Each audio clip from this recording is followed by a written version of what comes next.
मासिक धर्म या पीरियड के दौरान माताओं बहनों के द्वारा जो कोई भी गलती हो जाती है, जाने अनजाने में अपराध हो जाता है, उन सब के प्रायश्चित के लिए ऋषि पंचमी का व्रत किया जाता है। भाद्रपद माह के शुक्ल पक्ष की पंचमी तिथि को ऋषि पंचमी का व्रत किया जाता है। इस बार पंचमी तिथि का आरंभ 19 सितंबर 2023 मंगलवार को दोपहर 1:43 पर हो जाएगा और 20 सितंबर 2023 को दोपहर 2:16 पर पंचमी तिथि समाप्त हो जाएगी। इस प्रकार मध्याह्न व्यापिनी जो ऋषि पंचमी रहेगी वो 20 सितंबर 2023 बुधवार के दिन ही रहेगी। इसी दिन सप्त ऋषि का पूजन अर्चन करके ऋषि पंचमी का व्रत सभी माताओं बहनों को अवश्य करना चाहिए। भक्तजनों, माताओं बहनों, सादर जय श्री कृष्ण। हमारे YouTube चैनल में आप सभी का बहुत बहुत स्वागत है। मैं हूं आपके साथ आचार्य धर्मेंद्र शास्त्री। सबसे पहले आपको और आपके पूरे परिवार को ऋषि पंचमी महापर्व की बहुत बहुत शुभकामनाएं और बधाइयां। सप्त ऋषि भगवान का भरपूर आशीर्वाद आप सभी के जीवन पर निरंतर बना रहे। आप सभी सुखी रहें, स्वस्थ रहें, व्यस्त रहें और मस्त रहें। भाद्रपद माह के शुक्ल पक्ष की पंचमी तिथि को ऋषि पंचमी पर महिलाएं तीर्थ जल से स्नान करें तो ऋषि पंचमी का फल कई गुना अधिक बढ़ जाता है। इस दिन ऋषि कश्यप, अत्रि, भारद्वाज, विश्वामित्र, गौतम, जमदग्नि, वशिष्ठ इन 7 ऋषियों की पूजा की जाती है। स्त्रियों को रजस्वला धर्म यानी मासिक धर्म पीरियड के दौरान धार्मिक कार्य, घर के कार्य करने की मनाही होती है। ऐसे में इस दौरान अगर गलती से पूजा पाठ की सामग्री को स्पर्श कर ले या धर्म कर्म के काम में जाने अनजाने में कोई गलती हो जाए तो इस व्रत के प्रभाव से स्त्रियां इस दोष से मुक्त हो जाती है। ऋषि पंचमी का जो व्रत होता है वो मासिक धर्म में हुई गलतियों के प्रायश्चित के स्वरूप में किया जाता है।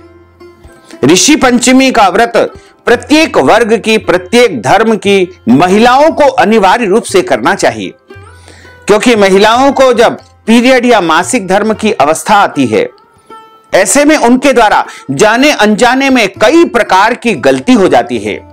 जैसे वो गलती से भोजन बना लेती है, गलती से भगवान की वस्तुओं को स्पर्श कर लेती है या घर के अन्य कार्यों को वह गलती से भूलवश जाने अनजाने में कर लेती है। तो मासिक धर्म के पीरियड के समस्त दोषों से मुक्ति प्राप्त करने के लिए ऋषि पंचमी का व्रत रखा जाता है।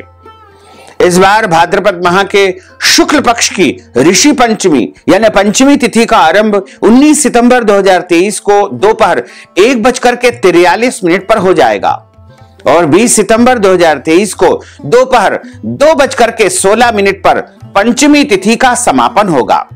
इस साल मध्याह्न व्यापिनी ऋषि पंचमी 20 सितंबर 2023 बुधवार के दिन ही रहेगी। इस दिन सप्त ऋषि की पूजा का जो समय है वो दोपहर 11 बजे से लेकर के दोपहर 3 बजे तक रहेगा। हमारे सनातन धर्म में ऋषि पंचमी व्रत का बहुत अधिक महत्व माना गया है। ऋषि पंचमी का दिन सनातन हिंदू पंचांग के अनुसार भाद्रपद महीने की शुक्ल पक्ष की पंचमी तिथि को मनाया जाता है। इस दिन सभी वर्ग की, सभी जाति की, सभी धर्म की महिलाएं ऋषि पंचमी का व्रत तथा उपवास रखती है और जाने अनजाने में हुए पाप के लिए भगवान से सप्त ऋषियों से क्षमा याचना करती है। ऋषि पंचमी का व्रत गणेश चतुर्थी के अगले दिन ही आता है। सनातन धर्म में महिलाएं बहुत उत्साह के साथ में ऋषि पंचमी का पूजन अर्चन करती है। इस व्रत को सभी महिलाओं को विशेष रूप से करना ही चाहिए। हमारे धर्म ग्रंथों और पुराणों में बताया है कि महिलाओं को मासिक धर्म यानी पीरियड के पहले दिन चांडालनी, दूसरे दिन ब्रह्मघातिनी और तीसरे दिन धोबिन के समान अपवित्र माना जाता है। इसके बाद चौथे दिन स्नान के बाद ही वह शुद्ध होती है। इस दौरान जाने अनजाने में महिलाओं द्वारा हुए पापों से मुक्ति पाने के लिए ऋषि पंचमी का व्रत तथा पूजन किया जाता है। महिलाओं के लिए खास तौर पर महत्व रखने वाले इस व्रत के दिन सप्त ऋषियों की पूजा की जाती है। हमारे धर्म ग्रंथों और शास्त्रों में इस व्रत को महिलाओं के पाप नष्ट कर बेहतर स्वास्थ्य देने वाला बताया गया है। ऋषि पंचमी के दिन यदि कोई महिला पूरे विश्वास के साथ इस व्रत को करती है, सप्त ऋषियों का पूजन करती है, तो उसके समस्त पाप जड़ से नष्ट हो जाते हैं। ऋषि पंचमी के दिन सर्वप्रथम सुबह जल्दी उठ करके स्नान करे और स्वच्छ पवित्र वस्त्र धारण करे। अब पूजन करके घर को गाय के गोबर से लीपे। यदि गोबर से नहीं लीप सकते हैं तो गोमूत्र का पवित्रीकरण करें, पोछा लगाएं। गोमूत्र या गंगा जल डाल करके उससे स्नान भी करना चाहिए। सप्त ऋषि और देवी अरुंधति की स्थापना करें। 7 सुपारियां या सप्त ऋषि की मूर्ति हो तो उनकी स्थापना करें। इसके बाद कलश की स्थापना करें और सबसे पहले आपको गौरी गणेश का, कलश का, सप्त ऋषियों का पूजन अर्चन करना चाहिए। हल्दी, कुमकुम, चंदन, पुष्प, चावल से गणेश जी की, कलश की और सप्त ऋषियों का पूजन अर्चन करें। ऋषि पंचमी की कथा सुनने के बाद 7 पुरोहितों, 7 ब्राह्मणों को बुला करके सप्त ऋषि मान करके उनको भोजन करवाएं। यदि अपने घर नहीं बुला सकते हैं तो ब्राह्मण भोजन के निमित्त उनको भोजन की सामग्री दान करें या फिर उनको भोजन के निमित्त नगद राशि प्रदान करके भी आप सप्त ऋषियों को भोजन करवाने का पुण्य प्रदान कर सकते हैं। भोजन करवाने के बाद ब्राह्मण देवताओं को दक्षिणा प्रदान करें और पूजा होने के बाद गोमाता यानी गाय को भोजन कराएं। ऋषि पंचमी का व्रत अन्य व्रत उपवासों से कुछ अलग और अनोखा व्रत है। इस व्रत को करने की विधि से लेकर इसके उद्देश्य और लाभ भी बिल्कुल अलग और बेहद महत्वपूर्ण है। ऋषि पंचमी के व्रत की एक और सबसे खास बात यह है कि इस व्रत में किसी देवी देवता की पूजा नहीं, बल्कि इस दिन विशेष रूप से सप्त ऋषियों का ही पूजन अर्चन किया जाता है। ऋषि पंचमी का व्रत खास तौर से अप्रत्यक्ष या अनजाने में महिलाओं द्वारा हुए पाप कर्मों को नष्ट करने के लिए बहुत ही महत्वपूर्ण माना गया है। यही कारण है कि इसे हर जाति की, हर पंथ की, हर समाज की, हर उम्र की, हर वर्ग की महिलाएं विशेष रूप से ध्यान रख के इस व्रत को करती ही है और सभी महिलाओं को ऋषि पंचमी का व्रत अवश्य करना चाहिए।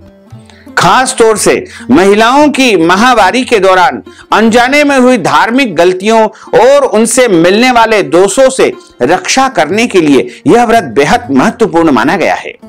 ऋषि पंचमी का व्रत महिलाओं के साथ साथ विशेष रूप से कुंवारी कन्याओं द्वारा भी किया जाता है, लेकिन यह अन्य व्रत उपवास की तरह सिर्फ सुहाग या मनवांछित वर पाने के लिए नहीं किया जाता है, बल्कि इसका विशेष प्रयोजन होता है।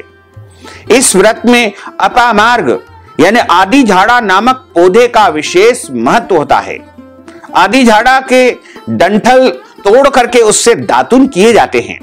उसके बाद 108 डंडियां आदि झाड़ा की ला करके उनको सर पर रख करके पवित्र तीर्थ जल से स्नान किया जाता है और आदि झाड़े के 108 पत्ते ला करके उसको सर पर रख करके 108 पत्ते गिन करके और तीर्थ जल उनके ऊपर डालते हुए उसके जल से स्नान करना चाहिए। स्नान करने के बाद पवित्र और पूर्ण रूप से स्वच्छ वस्त्र धारण करें। स्नान किए बिना ऋषि पंचमी का यह व्रत पूर्ण नहीं माना जाता है। समस्त पापों को नाश करने वाला यह ऋषि पंचमी का व्रत अत्यंत पुण्यदायी है, अत्यंत फलदायी है। ऋषि पंचमी के व्रत में आप मोरधन का फलाहार कर सकते हैं या फिर समा के चावल बना करके उनकी खीर भी इस दिन खा सकते हैं।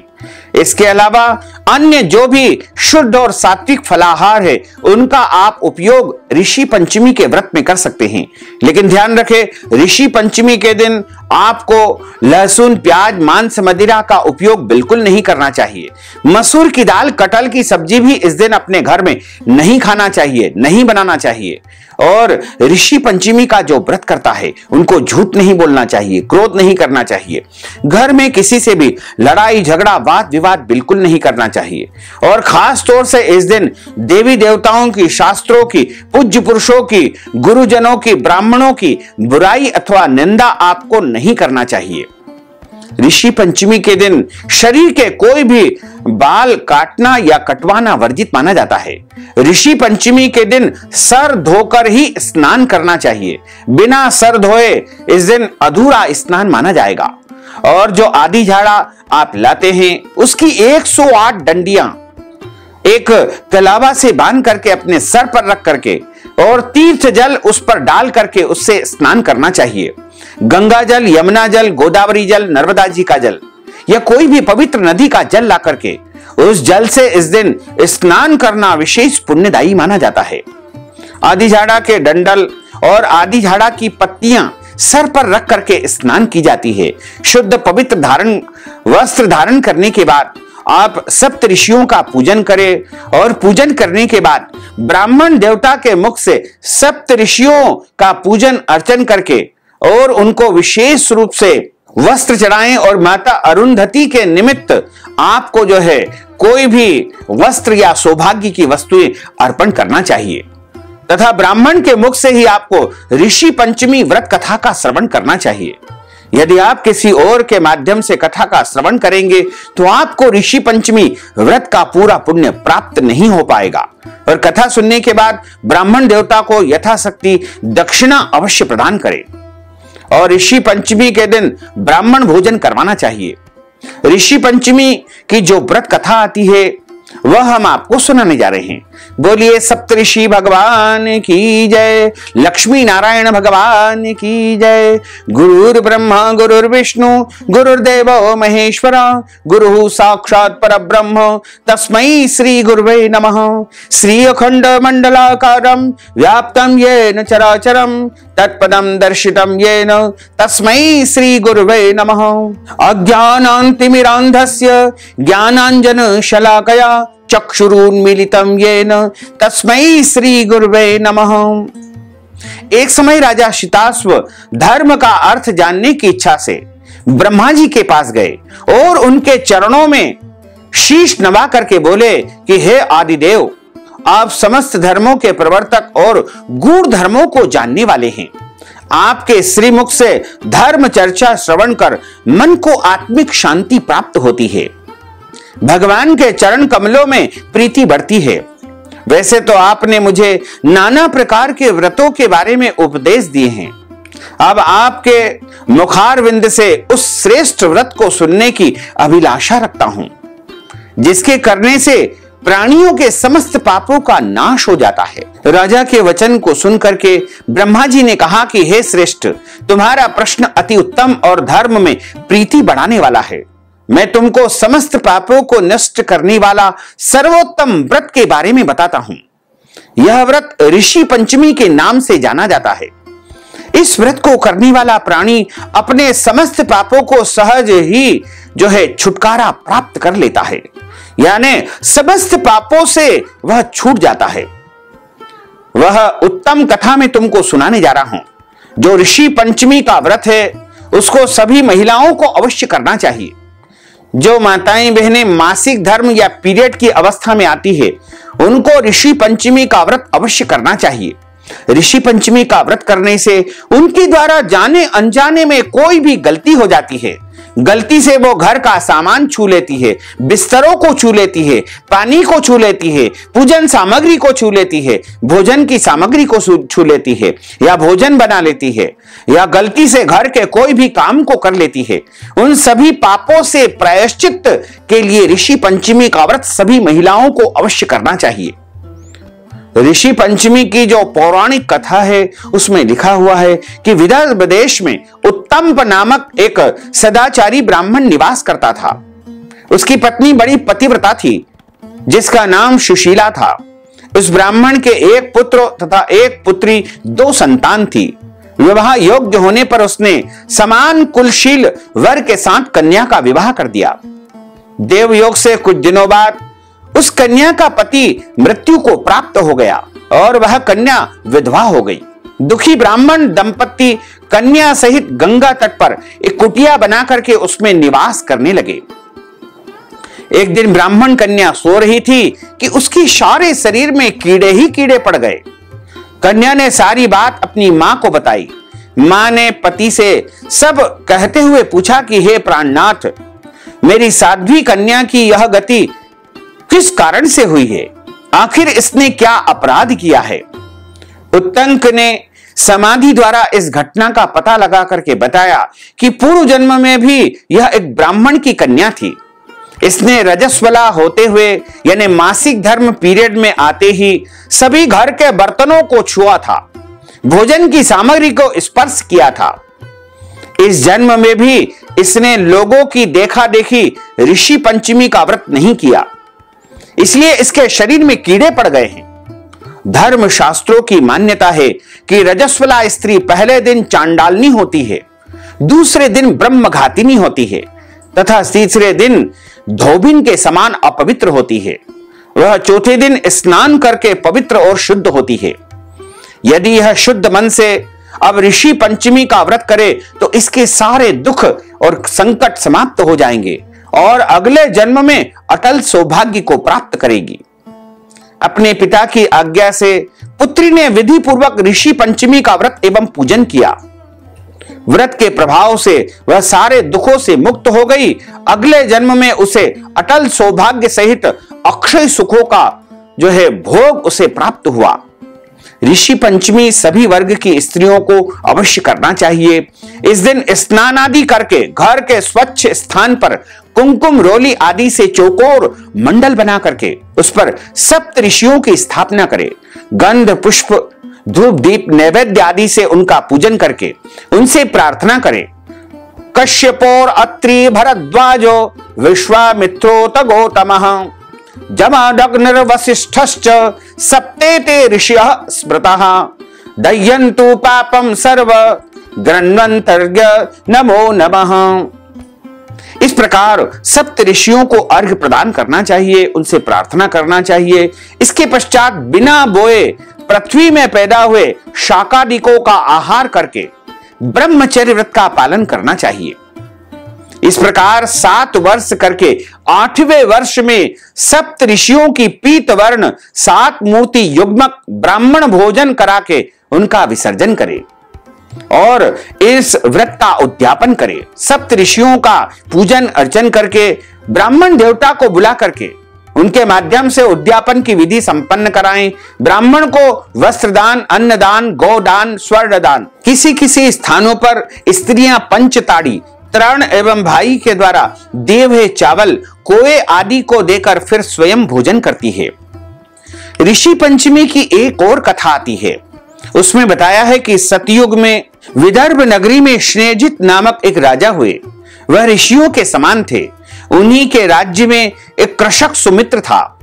उसकी पत्नी का नाम जयश्री था। वह अत्यंत पतिव्रता थी। एक समय वर्षा ऋतु में जब उसकी पत्नी खेती के यानी कृषि के कार्यों में लगी हुई थी तब वह रजस्वला हो गई। रजस्वला मतलब मासिक धर्म या पीरियड अवस्था में आ गई। उसको रजस्वला होने का पता लग गया, फिर भी वह घर के सभी कामों को करती रही। कुछ समय बाद वह दोनों स्त्री पुरुष अपनी अपनी आयु को भोग करके मृत्यु को प्राप्त हो गए। जयश्री अगले जन्म में कुतिया बनी और उसका पति सुमित्र जो रजस्वला स्त्री के संपर्क में आने के कारण बेल की योनि को प्राप्त हुआ। क्योंकि रजस्वला यानी मासिक धर्म के अतिरिक्त इन दोनों का कोई और अपराध नहीं था। इसी कारण इन दोनों को अपने पूर्व जन्म का समस्त विवरण याद रहा। वे दोनों कुतिया और बैल के रूप में उसी नगर में अपने बेटे सुचित्र के यहां रहने लगे। धर्मात्मा सुचित्र अपने अतिथियों का पूर्ण सत्कार करता था। अपने पिता के श्राद्ध के दिन उसने अपने घर ब्राह्मणों को भोजन करने के लिए नाना प्रकार के भोजन बनवाए और सभी प्रकार से तैयारी की। ब्राह्मणों को आमंत्रण भी उसने भिजवा दिया। जब उसकी पत्नी किसी काम के लिए रसोई से बाहर गई हुई थी तो एक सर्प ने रसोई की खीर के बर्तन में विष का वमन कर दिया। कुतिया के रूप में सुचित्र की मां कुछ दूर से यह सब देख रही थी। पुत्र की बहू के आने पर उसने पुत्र को ब्रह्म हत्या के पाप से बचाने के लिए उस बर्तन में मुंह डाल दिया, यानी खीर को झूठी कर दी। उसने विचार किया कि यदि यह खीर ब्राह्मण देवता खा लेंगे तो उनकी मृत्यु हो जाएगी और मेरे पुत्र को ब्रह्म हत्या का पाप लगेगा। ऐसा विचार करके उसने खीर को झूठा कर दिया। सुचित्र की पत्नी चंद्रवती से उस कुतिया का यह कृत्य देखा नहीं रह गया। और उसने चूल्हे में से एक जलती लकड़ी निकाल करके उस कुतिया को इतना मारा कि बेचारी कुतिया मार खा खा करके इधर उधर भागने लगी। चौके में रसोई घर में जो जूठन आदि बची रहती थी वह सब सुचित्र की बहू उस कुतिया को डाल देती थी, लेकिन गुस्से के कारण उसने वह भी बाहर फिकवा दी। सब खाने का सामान बाहर फिकवा करके बर्तन साफ करके दोबारा भोजन तैयार करवाया और ब्राह्मणों को भोजन करवाया। रात्रि के समय भूख से व्याकुल होकर वह कुतिया बैल के रूप में रह रहे अपने पूर्व पति के पास आकर बोली, हे स्वामी, आज तो मैं भूख से मरी जा रही हूं। वैसे तो मेरा पुत्र मुझे रोज भोजन खाने को देता है, लेकिन आज मुझे कुछ भी नहीं मिला है। एक सर्प के विष वाले खीर के बर्तन को अनेक ब्रह्म हत्या के भय से मैंने छू करके उनके न खाने योग्य कर दिया था। इसी कारण उसकी बहू ने मुझे मारा और खाने को कुछ भी नहीं दिया है। तब वह बैल बोला कि हे भद्रे, तेरे पापों के कारण तो मैं भी इस योनि में आ पड़ा हूं और आज बोझा ढोते ढोते मेरी कमर टूट गई है। आज मैं भी खेत में दिन भर हल में जुटा रहा। मेरे पुत्र ने आज मुझे भी भोजन नहीं दिया है और मुझे मारा भी बहुत है। मुझे इस प्रकार कष्ट देकर उसने इस श्राद्ध का निष्फल कर दिया है। यानी हमारे लिए जो उसने श्राद्ध किया है वो सारा का सारा निष्फल हो गया है। दोनों की बातों को छुप करके उनका पुत्र सुचित्र सुन रहा था। उसने उसी समय दोनों को भरपेट भोजन कराया और फिर उनके दुख से दुखी होकर वह जंगल में चला गया। वन में जाकर ऋषियों से पूछा कि मेरे माता पिता किस कर्मों के कारण इस नीच योनि को प्राप्त हुए हैं और किस प्रकार से इनके दुखों से इनको छुटकारा मिलेगा। तब सर्वतमा ऋषि बोले कि तुम इनकी मुक्ति के लिए पत्नी के सहित विधि विधान से ऋषि पंचमी का व्रत धारण करो तथा उसका संपूर्ण फल अपने माता पिता को प्रदान कर देना। भाद्रपद महीने की शुक्ल पक्ष की पंचमी को मुख शुद्ध करके मध्याह्न में नदी के पवित्र जल में स्नान करना, नए रेशमी कपड़े पहन करके अरुंधति सहित सप्त ऋषियों का पूजन करना। इतना सुनकर के सुचित्र अपने घर लौट आया और अपनी पत्नी के साथ विधि विधान से उसने व्रत तथा पूजन किया। उसके पुण्य से माता पिता दोनों पशु योनि से छूट गए। इसलिए इस व्रत को जो महिला श्रद्धा पूर्वक ऋषि पंचमी का व्रत करती है वह समस्त सांसारिक सुखों को भोग करके वैकुंठ को प्राप्त करती है। यदि चाहें तो जोड़े सहित पति पत्नी दोनों मिलकर भी ऋषि पंचमी का व्रत कर सकते हैं। इसमें किसी भी प्रकार का कोई संशय नहीं रहेगा। बोलिए सप्तऋषि भगवान की जय। अच्युतम केशवम राम नारायणम कृष्ण दामोदरम वासुदेवम हरे श्रीधरम माधवम गोपिका वल्लभम श्री जानकी नायकम श्री रामचंद्रम भजे। जानकी मनोहरम सर्वलोक नायकम श्री शंकरादि सेवितम पुण्य नाम कीर्तनम श्री राम राम राम राम राम नाम तायकम। रामा कृष्णा वासुदेवा भक्ति मुक्तिदायकम। रामा कृष्णा वासुदेवा भक्ति मुक्तिदायकम। रामा कृष्णा वासुदेवा भक्ति मुक्तिदायकम।